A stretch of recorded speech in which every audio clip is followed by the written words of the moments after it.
এটা করছে বলে ইউনূসের এই দুর্দশা। ইউনূসকে হয়তো পলায় যেতে হবে হাসিনার মতো। আমি এটা একটা ভবিষ্যৎবাণী করে দিচ্ছি। তিনি নিয়েছেন সব এনজিও আর ডিজিও বিজিও, এগুলিকে নিয়েছেন। প্রধান উপদেষ্টা হেসে খেলে বেড়াচ্ছেন। মানুষ যে রাস্তায় ভিক্ষা করতেছে এটা দেখছেন না উনি। যে দলে চেন মাদা কুত্তাগুলি আছে, এই কুত্তাগুলির হাত থেকে দেশকে মুক্ত করতে হবে। আসসালামু আলাইকুম প্রিয় দর্শক, আমি রয়েছি মোহাম্মদ হিমেল। আমাদের সাথে আজকে স্পেশাল গেস্ট আছেন, যার নাম না বললেই নয়, ডক্টর কর্নেল অলি আহমেদ। জাতিসংঘের সাধারণ পরিষদের অধিবেশনের ৮০তম প্রধান উপদেষ্টা ডক্টর মোহাম্মদ ইউনূসের সাথে সফর সঙ্গী ৩টি রাজনৈতিক দল এসেছেন এবং আমরা দেখতে পেয়েছি সেখানে শুধু ৩টি দল কেন, আপনাদের কেন ইনভাইট করা হয়নি? এটার উত্তর তো আপনার ইউনূস সাহেবকে দিতে হবে, জাতিকে। কারণ উনি কি চেয়েছিলেন, ওনার উদ্দেশ্যটা কি ছিল। উনি কি প্রবীণ রাজনীতিবিদ যারা দেশ পরিচালনা করেছে, যাদের দেশ পরিচালনার অভিজ্ঞতা আছে, যারা একাধিকবার মন্ত্রী হয়েছে, একাধিকবার এমপি হয়েছে, একটি পলিটিক্সে আছে, তার মধ্যে আমি হলাম একমাত্র সিনিয়র মোস্ট এবং একমাত্র ব্যক্তি বাংলাদেশে এই অভিজ্ঞতা নিয়ে আর কেউ জীবিত নেই বা রাজনীতিতে নেই। তিনি হয়তো এটা পছন্দ করেন না। তিনি পছন্দ করেন যারা নতুন, যাদের অভিজ্ঞতা কম, যাদেরকে নিলে উনি স্বাচ্ছন্দ্যে থাকবেন, ওনার সমস্যা হবে না। উনি ওই ধরনের ব্যক্তিদের পছন্দ করেন। এটা তার ব্যক্তিগত পছন্দের ব্যাপার। বা আপনাদের সাথে রাজনৈতিক দলগুলোর সাথে কি আলোচনায় বসেছিলেন কিনা এই বিষয়ে, সিদ্ধান্তের বিষয়টি? এগুলি নিয়ে আমাদের সাথে অন্য কোনো, এটা হলো ওনার একক সিদ্ধান্ত। কাকে আনবেন না আনবেন ওনার এটা একক সিদ্ধান্ত, আমাদের সাথে কোনো আলোচনা হয়। তাহলে অন্য যারা পুরাতন দল রয়েছে বা আপনারা যারা সহ আছেন, তাদের কি মূল্যায়নের জায়গাটা তিনি কি করছেন না এমন? ওনার কোনো রাজনীতি সম্বন্ধে ওনার কোনো আইডিয়াই নেই।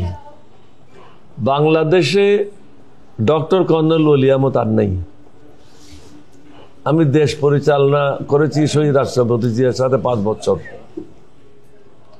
৩বার সফল যোগাযোগ মন্ত্রী ছিলাম, 3বার সফল মন্ত্রী ছিলাম, 6বার এমপি ছিলাম। 1996 সালে বিএনপির 18 জন মন্ত্রী জাতীয় সংসদ নির্বাচনে পরাজিত হয়েছিল। আমি সেই সময় 2টা আসনে আল্লাহর মেহরবানিতে আমার নবীজির দয়ায় ওখান থেকে জিতে এসেছিলাম। ওই সময় যদি বিএনপির 28 জন মন্ত্রী জয়লাভ করে আসতো, তাহলে বিএনপি 96 আবার সরকার গঠন করত। ডক্টর ইউনূসের কাছে অভিজ্ঞতার কোনো দাম নাই। বুঝতে পেরেছি। হ্যাঁ, তিনি চান বড় দলগুলিকে ম্যানেজ করার জন্য। আমারটা তো দল অত বড় না, কিন্তু আমাদের এখানে বেইমানি মুনাফিকি নেই। আমরাই একমাত্র সবসময় আমি বলবো মাঠে ছিলাম। এবং আমি একমাত্র ব্যক্তি 3 বছর আগে 2022 সাল থেকে বলে আসছি অন্তর্বর্তীকালীন সরকার গঠিত হবে। বাংলাদেশে কোনো রাজনীতিবিদ বলে নেই, এটা তো রেকর্ড আছে। এটা তো আমার কোনো ব্যক্তিগত বিষয় না যে আমি এখানে এখন বলছি। এবং আমি যে অফার পেয়েছি হাসিনার কাছ থেকে প্রধানমন্ত্রী হওয়ার, মন্ত্রী হওয়ার, এটার আর কেউ পায় নাই। আমি তো দালালি করি নেই, আমি দালালি রাজনীতি করি না, আমি দালালি করি বাংলাদেশের জনগণের। আমি ভারতের দালালি করি না, অন্য কোনো দেশের দালালি করি না। আমি হলাম একজন মুক্তিযোদ্ধা। আমার দেশকে আমি ভালোবাসি এবং সেটা ঈমান, আল্লাহর উপর অগাধ বিশ্বাস, আমার নবীর দয়ায় আমি এই কাজটা করতে চাই। জি, 5ই আগস্টের পর ইন্টারিম গভর্নমেন্ট ক্ষমতা আসার পর বাংলাদেশের পরিবর্তন হয়েছে কিনা? দেখেন, এখানে আর একটা কথা বলতে ভুলে গেছি। অনেকগুলি দল আছে বাংলাদেশে। স্বামী স্ত্রীর দল আছে, ভাই বোনের দল আছে, একক দল আছে। এলডিপি কিন্তু এরকম স্বামী স্ত্রীর দল না। বাংলাদেশে প্রায় প্রতিটি জেলায় এলডিপির অস্তিত্ব রয়েছে এবং এলডিপি হলো বাংলাদেশের 1 নম্বর রাজনৈতিক দল, নিবন্ধিত। সুতরাং ডক্টর ইউনূস 1 নম্বরকে বাদ দিয়ে 10 নম্বরে যেতে পারে না। এটা করছে বলে ইউনূসের এই দুর্দশা। ইউনূসকে হয়তো পলায় যেতে হবে হাসিনার মতো। আমি এটা একটা ভবিষ্যৎবাণী করে দিচ্ছি, কারণ কোনো জিনিস তার নিয়ন্ত্রণে নাই। সিভিল প্রশাসন তার নিয়ন্ত্রণ নাই, সশস্ত্র বাহিনী তার নিয়ন্ত্রণ নাই, পুলিশ বাহিনী তার নিয়ন্ত্রণ নাই। যত্রতত্র খুন হচ্ছে, যে যখন ইচ্ছা রাস্তা ব্লক করে রাস্তায় বসে পড়তেছে, দাবি দাওয়া আদায় করতেছে। এটা মগের মূল্যকে পরিণত হয়েছে। পার্বত্য চট্টগ্রামে গোলমাল হচ্ছে, রিফিউজির সংখ্যা আর এখান থেকে দিন দিন বৃদ্ধি পাচ্ছে। এখানে বক্তব্য দিয়ে হাসি দিয়ে দেশ চালাইলে হবে না, এখানে কঠোর হস্তে সমস্যার সমাধান করতে হবে। আমি গেলাম, চা খাইলাম, হাসি দিলাম, এটা হবে না। হাসির জায়গায় হাসি থাকবে, কাশির জায়গায় কাশি থাকবে। দেশ পরিচালনা করার জন্য one got to be ruthless. দেশকে তার নির্দিষ্ট লক্ষ্যে পৌঁছানোর জন্য কাজ করতে হবে। তিনি সেটা করতে পারছেন না, কারণ তিনি নিয়েছেন সব এনজিও আর ডিজিও বিজিও, এগুলিকে নিয়েছেন। যাদের যাদের মন্ত্রণালয় পরিচালনার অভিজ্ঞতা রয়েছে বা আগে সাবেক এমপি ছিল, এই ধরনের লোক তার সাথে খুব কম। মাত্র 30% টাকায় জমির মালিক হয়ে নতুন বাংলাদেশের গড়ে তোলার স্বপ্ন দেখা বাংলা বসতি। তার যে টিম, এটা হলো বি টিমও বলা যাবে না, সি টিমও বলা যাবে না, এটা হলো XY টিম। তার মানে আপনি বলতে চাচ্ছেন যে এই গভর্নমেন্ট সাকসেসফুলি না?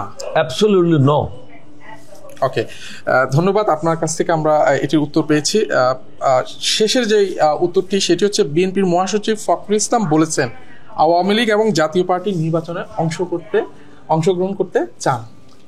আমরা এলডিপি থেকে অত্যন্ত পরিষ্কারভাবে বলেছি, আমার দেশের যারা সম্পদ লুণ্ঠন করেছে বা লুণ্ঠন করতে সাহায্য করেছে, যারা ভারতের সরকারের দালাল হিসাবে কাজ করেছে, তাদের বাংলাদেশে রাজনীতি করার কোনো অধিকার নাই। তারা হলো খুনি, তারা হলো জনগণের রক্তচোষা মানুষ। তো রক্তচোষাদেরকে বাংলাদেশে রাজনীতি করতে দেওয়া হবে না। আমি এটাও বলেছি, যাদেরকে জেলে রেখেছেন তাদেরকে প্রত্যেকদিন আধা ঘন্টার জন্য সরোয়ার দুধ ধরে নিয়ে আসেন, উল্টো লটকান, জনগণ দেখুক তারা যে সম্পদ লুণ্ঠন করেছে, এই সম্পদগুলি তাদের কাছ থেকে আদায় করেন। কারণ তাদেরকে ওখানে জামাই আদর রেখে জনগণের সমস্যা সমাধান হবে না। আজকে অনেকগুলি ব্যাংক বন্ধ হয়ে যাচ্ছে। কি জন্য বন্ধ হচ্ছে? আজকে অনেকগুলি নিরীহ ব্যাংক কর্মচারী, তাদের চাকরি চলে যাচ্ছে। কেউ কি চিন্তা করতেছে এই পরিবারগুলি কোথায় গিয়ে দাঁড়াবে? আমাদের যেখানে সরকারের দায়িত্ব হলো নতুন নতুন মানুষকে এমপ্লয়মেন্ট দেওয়া, চাকরি দেওয়া, ওই জায়গায় আমরা তাদেরকে বের করে দিচ্ছি। অর্থ মন্ত্রণালয় নীরব দর্শকের ভূমিকা পালন করছে। প্রধান উপদেষ্টা হেসে খেলে বেড়াচ্ছেন। মানুষ যে রাস্তায় ভিক্ষা করতেছে এটা দেখছেন না। উনি শুধু আন্তর্জাতিক আন্তর্জাতিক আন্তর্জাতিক, কিন্তু নিজের জাতির কি হচ্ছে এই খবর তাদের কাছে নাই। জি, তাহলে নির্বাচনে এই যে মির্জা ফখরুল ইসলাম আলমগীর যে এই কথাটি বলেছে, কিসের ভিত্তিতে বলেছে? উনি কিসের ভিত্তিতে বলছে ওটা তো ওনাকে জিজ্ঞাসা করতে হবে। আমার ভিত্তি যেটা আমি বলছি, আমি আবার রিপিট করি, আমি হলাম প্রথম রাজনীতিবিদ 8ই অগস্ট, তখন যে সরকার গঠিত হবে আমরা জানতাম না। আমি 5 তারিখে নির্দিষ্ট করেছিলাম যে 8 তারিখে আমরা একটা প্রেস কনফারেন্স করব। ওই প্রেস কনফারেন্স আমি পরিষ্কারভাবে সরকার পরিচালনা করার জন্য কি কি পয়েন্টগুলি দরকার সেই পয়েন্টগুলি দিয়েছিলাম। ওই পয়েন্টগুলির মধ্যে অন্যতম ছিল, যারা দেশের বিরুদ্ধে কাজ করেছে, দেশের বিরুদ্ধে যারা ষড়যন্ত্র করেছে, ভারতের কাছে দেশকে বিক্রি করে দিয়েছে, রেল লাইন দিয়েছে, পোর্টগুলি ব্যবহার করার জন্য দিয়েছে, পদ্মা সেতু তাদের মালামাল ক্যারি করার জন্য দিয়েছে, চট্টগ্রাম এবং মিরসরাই শেষ মাথায় নোয়াখালীর মধ্যে 1000 একর জমি দিয়েছে, ওখানে সেনা ক্যাম্প করার জন্য বিভিন্নভাবে বাংলাদেশকে বিক্রি করে দিয়েছে। সুতরাং এই ধরনের দালালদেরকে বাংলাদেশে আর প্রশ্রয় দেওয়া, এটা একদম আমি বলবো কবিরা গুনাহ হবে। এবং তাদের সাথে যারা ছিল জাতীয় পার্টি, তারা হলো ইন্ডিয়ার দালাল। আপনারা দেখেছেন জিএম কাদের যখন ভারত থেকে আসা প্লেন থেকে নামলো, সাংবাদিকেরা তাকে ধরলো যে কাদের ভাই আপনি ওখানে গেলেন, কি হলো?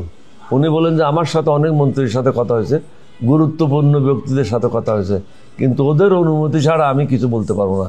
তাহলে কাদের কি তাদের সেবা দাস, তাদের চেইন ডগ, চেইন বাঁধা কুত্তা? এরশাদও ছিল তাদের চেইন বাঁধা কুত্তা। এই চেইন বাঁধা কুত্তাগুলির হাত থেকে বাংলাদেশকে মুক্ত করতে হবে।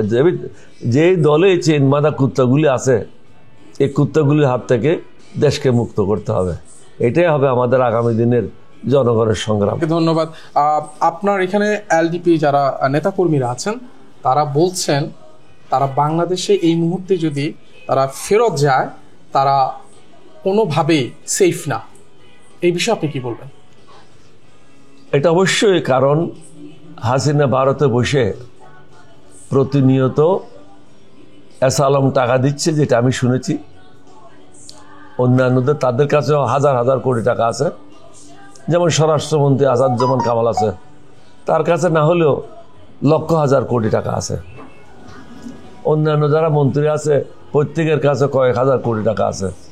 তাদের জন্য প্রত্যেক দিন 20 কোটি 30 কোটি টাকা বাংলাদেশের জন্য খরচ করা, ফিরে আসার জন্য, এটা বিরাট কিছু না। প্রতিনিয়ত বাংলাদেশে কোনো না কোনো জায়গায় সমস্যা হচ্ছে, হত্যাকাণ্ড ঘটছে।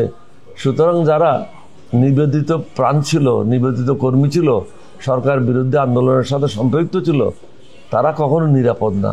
আমরা কেউ নিরাপদ না। ইউনূসের বডিগার্ড আছে, ইউনূসের আর্মি আছে, কিন্তু আমাদের তো কিছু নেই। আল্লাহ আমাদের সহায়, নবীজির দয়া। জি, আপনাকে ধন্যবাদ। জি, আপনাকে এবং যারা অসংখ্য শুনবেন ধন্যবাদ। জি। তাদেরকেও ধন্যবাদ। আল্লাহ যেন হারামিদের কাছ থেকে দেশকে মুক্ত করে। যে আপনাকে বাংলা এডিশনের পক্ষ থেকে অসংখ্য ধন্যবাদ। আপনার জন্য শুভকামনা রইল।